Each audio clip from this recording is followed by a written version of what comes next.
Hello नमस्कार दर्शकों, झनक सीरियल में आप सभी का स्वागत है। आज के एपिसोड में जहाँ पे हम देख रहे होते हैं कि यहाँ पे नूतन काफ़ी खामोश और उदास रहती है क्योंकि झनक की शादी होने वाली रहती है। उसको लगता है कि ये सब क्या कर रहे हैं भगवान, जिस झनक को पढ़ा लिखा के बहुत बड़ा इंसान बनाना चाहती थी अब उसका करियर ही खत्म। तभी झनक बोलती है, अम्मा तू काहे टेंशन लेती, मैं बोल रही हूँ ना ये फिल्मी भी आया जैसा सिनेमा में भी होता है, ये मेरे और सहरी बाबू की मर्जी से थोड़ी हो रहा है, झूठ मूठ का भी आया तो तू इतना क्यों सोच रही। लेकिन तभी वहाँ पे फूल काकी जो होती है उसके समझाती है, देख झनक ये शादी नकली नहीं है असली है, और तू भी अपने सास ससुर का अच्छा सा सेवा करना और शहरी बाबू के दिल में जगह बनाना, कोशिश यही रखना, ठीक है।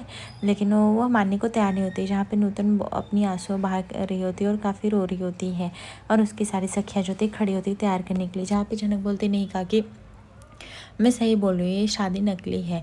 अभी जब मर्जी से नहीं हो रही तो नकली हुआ। तभी यहाँ पे फूल बोलती है, ऐसा कुछ भी नहीं है, भगवान करे तुझे सब कुछ प्यार मिले, तेरे ससुराल वाले अपना ले। तभी यहाँ पे नूतन बोलती है, जनक जैसा तुझे लगता है, जैसा तू सोच रही है वैसे इस दुनिया में कुछ भी नहीं होता है, ठीक है। और ये शादी सच में शादी हो रही है, कुछ भी नकली असली जैसा कुछ नहीं बचा है। पता नहीं तुझे वो शहरी बाबू अपनाएंगे भी नहीं, पता नहीं आगे क्या होगा, मुझे तो बस यही सोच के बहुत डर लग रहा है। तभी बोलती है, अम्मा तुम बहुत सोचते। तभी हम देखते हैं वहाँ पे उसकी बुआ और वहाँ पे कंका आ जाते हैं। जहाँ पे उसकी बुआ कहती है, माँ बेटी का अगर बकैती बंद हो गया हो तो चलो शादी का मुहूर्त के लिए वैसे भी लेट हो रहा है, तुम माँ बेटी वैसे भी एक से बढ़कर एक ड्रामेबाज हो, ख़त्म ही नहीं होता है इन लोगों का ड्रामा। और ये फूलरानी जल्दी से इस झनक को तैयार करो, लेके आओ शहरी बाबू के साथ इसको मंडप पे बैठाना है। तभी कंका बोलती, वही ना, इन लोग को बस बकचोदी करने कर दो, करते रहते हैं यहाँ पे।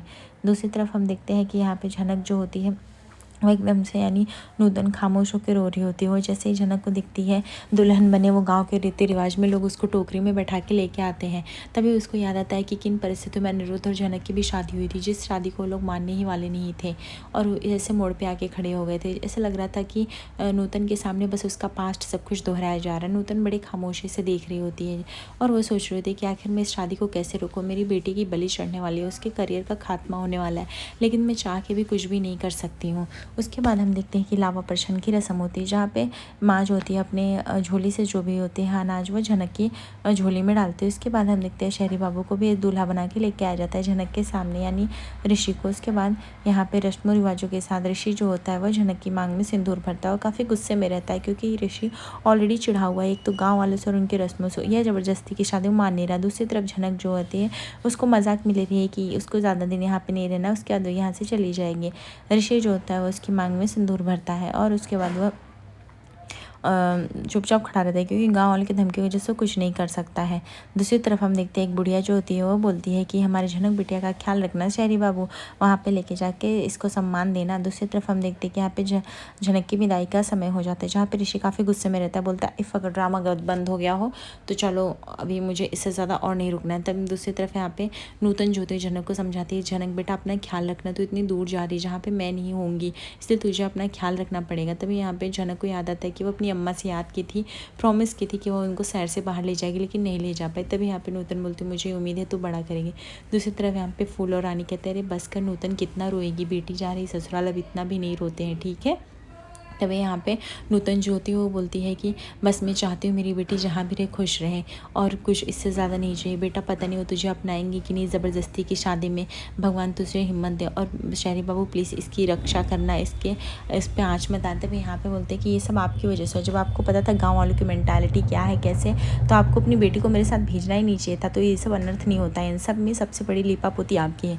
दूसरी तरफ हम देखते हैं कि वह जो आदमी रहता है वो चिल्लाने लगता है, बोलता है अच्छा तो तुम अब हमको ब्लेम करोगे शहरी बाबू, तुम्हारी शादी हो गई हो और तुम हमारे जीजा जी हो। तभी यहाँ पर ऋषि बोलता है, मुझे जीजा जी बुलाने का हक तुमको किसने दिया, मुझे जीजा वीजा बोलने का हक छोड़ो, और हाँ मुझे घर जाना है तो मेरा जो भी फ़ोन वगैरह लिए हो तुम लोग दे दो, इफ़ अगर गाड़ी की व्यवस्था हो पाए तो गाड़ी दे दो, अदरवाइज़ मैं चला जाऊँगा, ठीक है। तभी यहाँ पर उसकी बुआ कहती है, ये शहरी बाबू अकेले नहीं जाना है तुमको, इस झनक बिटिया को भी साथ लेके जाना है, ये भी तुम्हारे साथ जाएगी ना। तभी यहाँ पे वो झनक और नूतन दोनों को वार्न करता है, बोलता है बस करो, अब एक शब्द और नहीं सुनना है मुझे तुम लोग की बकैती में, मुझे ज़रा भी इंटरेस्ट नहीं। दूसरी तरफ वो बुढ़ा बोलता है, हाँ हाँ हमारे घर गाड़ी तो है, अभी हम इतना तो दामाद जी के लिए कर ही सकते हैं, जो हमारे गाँव में गाड़ी है पंचर पड़ी है लेके आओ, उसमें झनक बिटिया की विदाई कराते हैं। जहाँ पे बुआ बोलती है, हाँ झनक को लेके जाओ, अपने घर में सम्मान दिलाना है। जहाँ पे नूतन बोलती है, बेटा मुझे पता है तुम्हारे साथ गलत हुआ, बट झनक भी इस शादी से कुछ खास खुश नहीं है, पर उसको प्लीज़ संभालना, ये सब अनजाने में हुए, सब सब मैं चाह के भी नहीं रोक पाए। तब यहाँ पे ऋषि बोलता है कि बस बहुत टाइम वेस्ट हुआ, मुझे जाना है। दूसरी तरफ यहाँ पे नूतन बोलती है चलो बेटा तुम कुछ खा लो, तुमने कुछ नहीं खाया है। तभी यहाँ पे झनक बोलती है अम्मा मुझे कुछ भूख नहीं है और मुझे नहीं खाना। तभी ऋषि बोलता है जो खाना है खिला दो, बस गाड़ी आने से पहले ये सब काम करना। तभी यहाँ पे नूतन जो होती है वो हाथ जोड़ के आती है और ऋषि से निवेदन करने लगती हैं कि झनक मेरी आंखों का तारा है, उसके साथ कुछ भी नहीं होना चाहिए। प्लीज़ आप शरीर बाबू उसका ख्याल रखना, वो बहुत अकेली और बहुत साफ दिल की है, कभी किसी का बुरा नहीं चाहती है, तो हो सके तो उसका बहुत ख्याल रखना और उससे ढेर सारा प्यार देना। उसके बाद हम देखते हैं कि गाड़ी बुलाई जाती है और उसमें झनक बिटिया की विदाई होती है, जहाँ पे झनक को बैठा दिया जाता है। झनक काफ़ी रो रही होती है और नूतन भी, क्योंकि उसे अपनी बेटी का यह जुदाई बर्दाश्त नहीं हो पाता। उसके बाद सारी सहेलियाँ जो होती हैं वह झनक को बाय बोल देती है और यहाँ पे झनक की विदाई जो होती है हो जाती है, जहाँ पे झनक जो होती है वह अपने गाँव वाले काका से बोल रही थी जब हम पहले आपको बोलते थे हमें इस गाड़ी में बैठाओ तब तो आप नहीं बैठाते थे, और अब आप बराबर मुझे इस गाड़ी में बैठा रहे हो, क्यों बैठा रहे हो? तब तो हमको बैठाने पता है शरीर बाबू, इस गाड़ी में बैठने के लिए हमें पैसे चाहिए रहता था, हम ठहरे गरीब, 2 वक्त की रोटी नसीब होती थी, तो बताओ हम इस गाड़ी में कैसे बैठते? इसलिए देखो आज हम खुद बैठ गए। तभी यहाँ पे ऋषि बोलता बस करो, तुम फालतू की बकवास करना बंद करो, जो भी मैंने बोल दिया मुझे तुमसे बात करने में कोई इंटरेस्ट नहीं, तो तुम बार बार मेरा मूड ऑफ क्यों करो, मुझे तो ये नहीं समझ में आ रहा। तभी यहाँ पे जनक बोलती अच्छा ठीक है मैं आपसे बात नहीं करूँगी, लेकिन अगर मैं बात भी नहीं करूँ ना तो मेरे पेट में तो चूहे कूदने लगते हैं, मुझे तो बात करनी पड़ेगी। वैसे भी तो मुझे भूख लगी थी, दाल भात थोड़ा सा खा लिए नहीं दिए होते तो क्या हो जाता, लेकिन नहीं आपने खाने ही नहीं दिया। अम्मा मेरी दाल भात बना के अब मैं पता नहीं क्या करूँगी।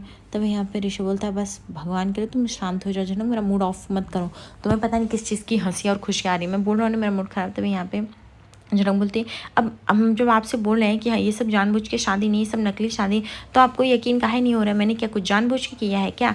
अब इसमें हमारी क्या गलती है? अब शादी हो गई है तो हो गई है, हम जा तो रहे हैं, अब आपके घर में जाने के बाद पता नहीं हमको दाल चावल मिलेगा भी कि नहीं, तो उससे बढ़िया है कि हम अभी से अपना व्यवस्था कर लें, अब इसमें क्या गलत है कि नहीं? तभी यहाँ पे ऋषि बोलता अच्छा एक काम करे, गाड़ी रोके, अभी गाड़ी रोके, एक काम करो यहाँ पे ढाबा है और यहाँ पे जाकर तुम खाना खा लो। तभी यहाँ पे जनक खुश हो जाती है।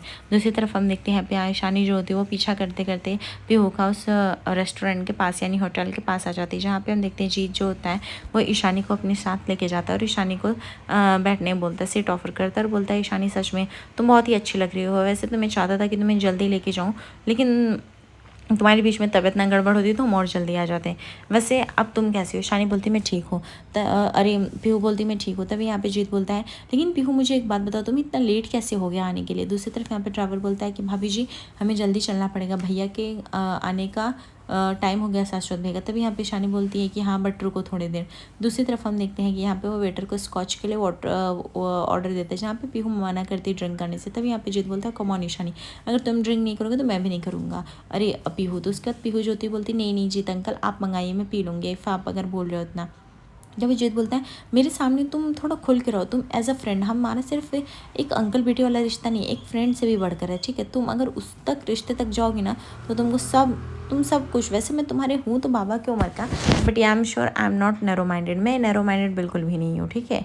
तुम्हारे बाबा भी हालांकि अच्छे हैं, लेकिन मेरे सामने तुम चिल कर सकते हो, पिल कर सकते हो, तुम्हें जो भी। तभी यहाँ पे अभी वो बोलती हाँ वो सब ठीक है, एक्चुअली वो लेडी की वजह से ना लेट हो, मेरे बाबा अभी भी अच्छे हैं बट वो लेडी आज भी मुझे रोकना चाहती थी, जानबूझ कर रोकना चाहती थी, हर घर में जब देखो तब ड्रामा करती रहती है, कह रही थी मैं ऐसे अनजान आदमी के साथ क्यों जा रही हूँ, मुझे मेरी हेल्थ पे फोकस करना चाहिए, मुझे खाने पीने पे फोकस करना चाहिए।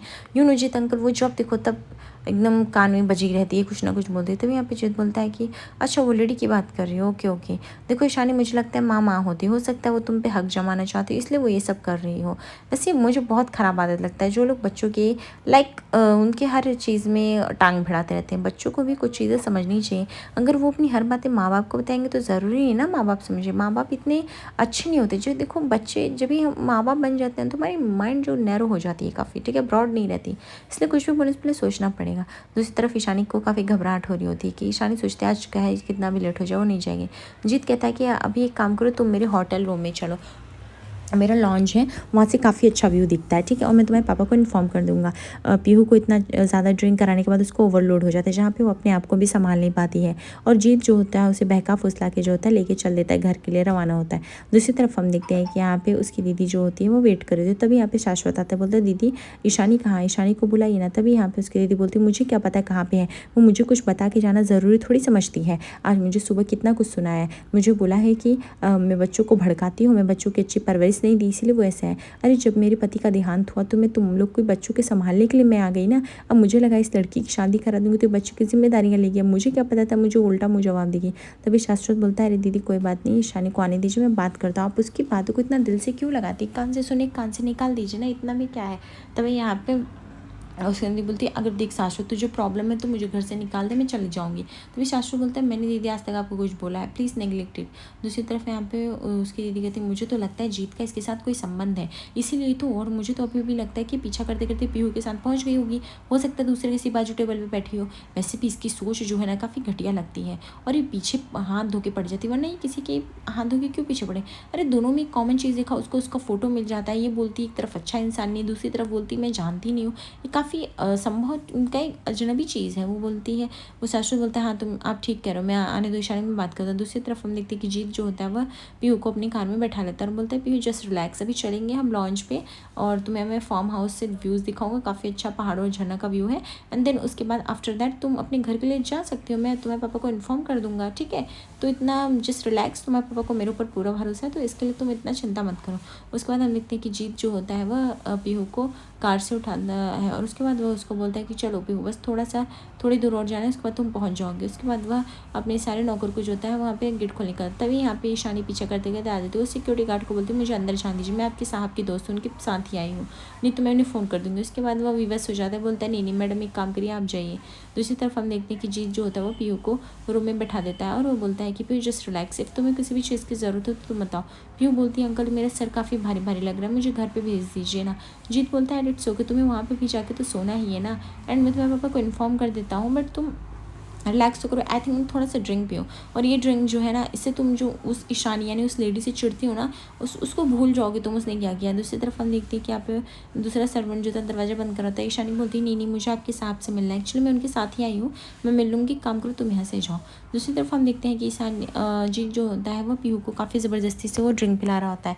इतना पिला रहा था ओवरडोज होने की कि पीहू भूल जाए अगली सुबह की रात को उसको क्या था। लेकिन एंड टाइम पे वहाँ पे ईशानी आ जाती है, जहाँ पे जीत जो होता है वो ईशानी को देख के शॉक हो जाता है और वो बोलता है कि तुम यहाँ पे क्या कर रहे हो। लेकिन ईशानी जो होती है वो तुरंत पीहू को उठाने लगती है और जहाँ पे पीहू जो होती है उसके साथ बदतमीजी करने लगती है और बोलती है, तुम यहाँ पे आ क्यों पहुँचे, मैंने बोला ना मुझे तुम्हारे साथ नहीं जाना है। जहाँ पे ईशानी बोलती है, तुम्हें चलना पड़ेगा पीहू, तुम समझ नहीं रही, ये आदमी कितना घटिया है। तभी यहाँ पे जीत बोलता है, इसकी भरपाई तुम्हें करनी पड़ेगी मिस ईशानी, तुमने ठीक नहीं किया, तुम्हें पता है अगर ये बात तुम्हारे पति को पता चल जाएगी तो तुम्हारा शादीशुदा ज़िंदगी मांग लग जाएगा। ईशानी बोलती है, मुझे डर नहीं लगता, मैं अपने एक स्वार्थ के लिए मैं एक छोटी बच्ची की ज़िंदगी ख़राब होती नहीं देख सकती, और वैसे भी मेरी लाइफ में बचा ही क्या है, जो करना है कर लो, सब कुछ तो बिखर ही गया है ना। एक शादी इसी भरोसे जी रही थी, ये भी उखाड़ लो, मुझे अब तुमसे कोई डर नहीं लगता, क्योंकि खोने के लिए मेरे पास बचा ही क्या है, सब कुछ तो खो दिया है मैंने। लेकिन तुम्हारी सच्चाई मैं बता के रहूँगी, वो भी सबके सामने आएगी, क्योंकि तुमने जो किया है वो ठीक नहीं किया है। तभी यहाँ पे जीत बोलता, अच्छा तुम किससे कहोगे, तुम अपने पति से वो भरोसा करेगा या फिर इस पीहू से कि वो भरोसा करेगी। ईशानी बोलती, कोई भरोसा करे या ना करे, लेकिन तुम्हारी सच्चाई ज़्यादा दिन तक नहीं रहेगी, चाहे इसके लिए मुझे मेरा घर शादी सब कुछ तोड़ना पड़े, लेकिन मैं तुमसे सबसे दूर रखूँगी। दूसरी तरफ हम देखते हैं कि यहाँ पे ऋषि जो होता है वो बोलता है अभी गाड़ी वो चला के लेके जाएगा, और पीछे काका को बैठने बोलता है। उसका जनक काफ़ी खुश हो जाती है, बोलती चलो शायरी बाबू लेके चलेंगे। उसके बाद यहाँ पे ऋषि काफ़ी स्पीड से गाड़ी ले जाता है, बट गाड़ी की काफ़ी पुरानी रहती है, स्पीड की वजह से उसका ब्रेक फेल हो जाता है और अचानक से गाड़ी जाके जो होती है एक पेड़ में टकरा के गिर जाती है, जहाँ पे जनक को काफ़ी चोट लग जाता है और वो बेहोश हो जाती है। आगे एपिसोड पे से बने दर्शकों लाइक सब्सक्राइब करें फॉर मोर अपडेट्स। धन्यवाद।